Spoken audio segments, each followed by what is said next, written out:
The great pyramid of Giza, जिसके square size के base हैं, लेकिन आपको देखकर यही लगता होगा कि इसके टोटल 4 साइड्स हैं, लेकिन असल में ऐसा कुछ भी नहीं है।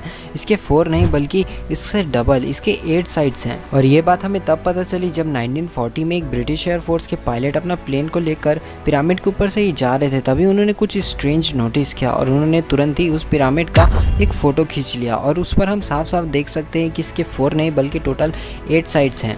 नंबर 2, क्या आपके मन में कभी ये सवाल आया है कि जितने भी प्लैनेट्स स्टार्स को हम देखते हैं तो उनका शेप हमेशा राउंड ही क्यों होता है, और यहाँ तक कि डॉर्फ प्लैनेट और एस्ट्रॉइड्स का उनका राउंड नहीं होता। वहाँ कहीं कहीं जगह से ऊबड़ खाबड़ होता है, कहीं कहीं जगह पर बहुत ही गड्ढा होता है, तो कहीं कहीं पर जगह पर वो काफ़ी लंबा होता है।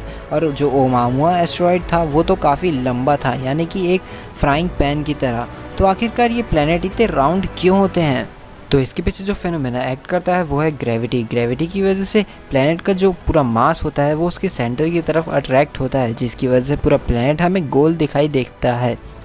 लेकिन असल में प्लैनेट को हम ध्यान से देखें तो वो लॉजिकली टोटली गोल नहीं है, यानी कि कहीं कहीं पास पहाड़ है, कहीं कहीं पास नदी है, तो कहीं कहीं पास बहुत ही भारी भारी गड्ढे हैं।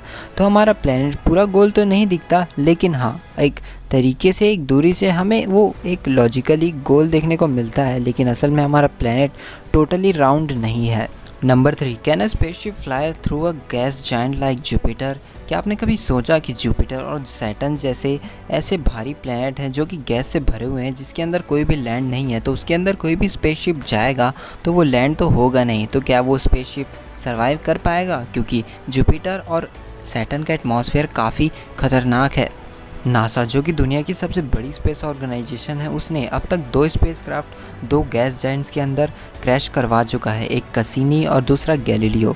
गैलीलियो का स्पेसक्राफ्ट क्रैश हुआ था जुपिटर में और कसीनी हुआ था सैटर्न में। तो जब गैलीलियो स्पेसक्राफ्ट जुपिटर के 93 माइल्स अंदर चले गया, यानी कि अराउंड 150 किलोमीटर, तो नासा के साइंटिस्ट को कुछ भी सिग्नल नहीं आ रहा था। वो स्पेसक्राफ्ट पूरी तरीके से डिस्ट्रॉय हो चुका था और उसके अंदर एक प्रोब भी था जो कि एक रोबोट था। अब ये सैटर्न और जुपिटर दोनों ही जायंट प्लैनेट होने के साथ साथ इनके अंदर जो एयर होता है वो काफ़ी कोल्ड होता है, जिसकी वजह से एटमॉस्फेयर काफ़ी डेंस होने के कारण वो स्पेसक्राफ्ट एक बूंद भी सर्वाइव नहीं कर पाया और वो क्रैश हो गया। और उसका जो पार्टिकल्स थे, यानी कि वो सैटेलाइट एक एक छोटे छोटे एटॉमिक पार्टिकल में डिस्ट्रॉय हो गया। Number 4, cosmic rays. Cosmic rays हमारे अर्थ पर अचानक ही दिखने लगते हैं, लेकिन ये आज तक एक मिस्ट्री है कि आखिरकार ये आते कहाँ से हैं, और ये मिस्ट्री 1912 से ही चलती हुई आ रही है। लेकिन जो यूनिवर्सिटी ऑफ नगोया के साइंटिस्ट है, उनका ये मानना है कि उन्होंने शायद तक इसका ओरिजिन फाइंड कर लिया है। वैसे ज़्यादातर कॉस्मिक रेज तो सन, सुपरनोवा या फिर गामा रे बर्स्ट से ही आते हैं, लेकिन जो सुपरनोवा रिमेनेंट्स रहते हैं,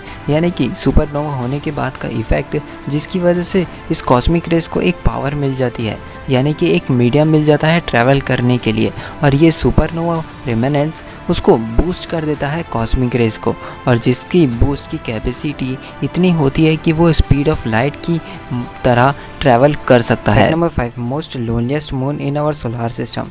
तो देखिए, हमारे सोलार सिस्टम में सभी प्लैनेट्स के खुद के एक मून्स हैं, लेकिन कुछ कुछ प्लैनेट्स के नहीं हैं। लेकिन सैटर्न के करीबन 82 मून्स हैं, और उसमें से एक मून है पंडोरा, जो कि काफ़ी लोनलीस्ट मून माना जाता है, क्योंकि वो मून एकदम ही लोनलीस्ट है। जी हाँ, उसके आसपास कोई भी एस्ट्रॉइड नहीं है और ना ही उसके आसपास कोई भी दूसरा मून है। इस मून के बारे में 1980 में पता चला था, जब वॉयेजर 1 को स्पेस को एक्सप्लोर करने के लिए स्पेस में भेजा गया था, और यहाँ पर इस मून का नाम ग्रीक मैथोलॉजी की बेसिस पर रखा गया Pandora. Fact number 6, longest living animal. इंसान ज़्यादा से ज़्यादा 60 से 70 साल जी सकते हैं। बहुत ही कम लोग होते हैं जो कि 100 साल से ज़्यादा जीते हैं। इसी में सी और ओशन में रहने वाले एक लॉन्गेस्ट मैमल है जिसे बोहेड व्हेल कहा जाता है, और ये करीबन 200 से ज़्यादा साल तक जी सकते हैं, वो भी इनकी एवरेज आयु है। और ये ऐसा इसलिए कर पाती है क्योंकि ये लोग कोल्ड वाटर में रहते हैं, जिसकी वजह से इनका मेटाबॉलिज्म काफ़ी स्लो रहता है, और इन लोग का अब तक का रिकॉर्डेड एज है वो है 211 ईयर्स, जो कि काफ़ी बड़ा है। ये फैक्ट्स को बताने से पहले मैं आपको एक कमाल का इन्फॉर्मेशन देने वाला हूँ। अभी ये वीडियो देखने में आपको करीबन 4 से 5 मिनट चला गया होगा।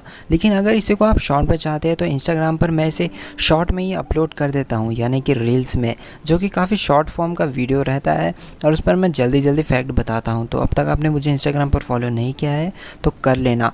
और फैक्ट नंबर 7, क्या आपने कभी ये सोचा कि एक नॉर्मल फ़िश इंसान के सामने कितनी बड़ी होगी, यहाँ तक कि एक क्रैब भी।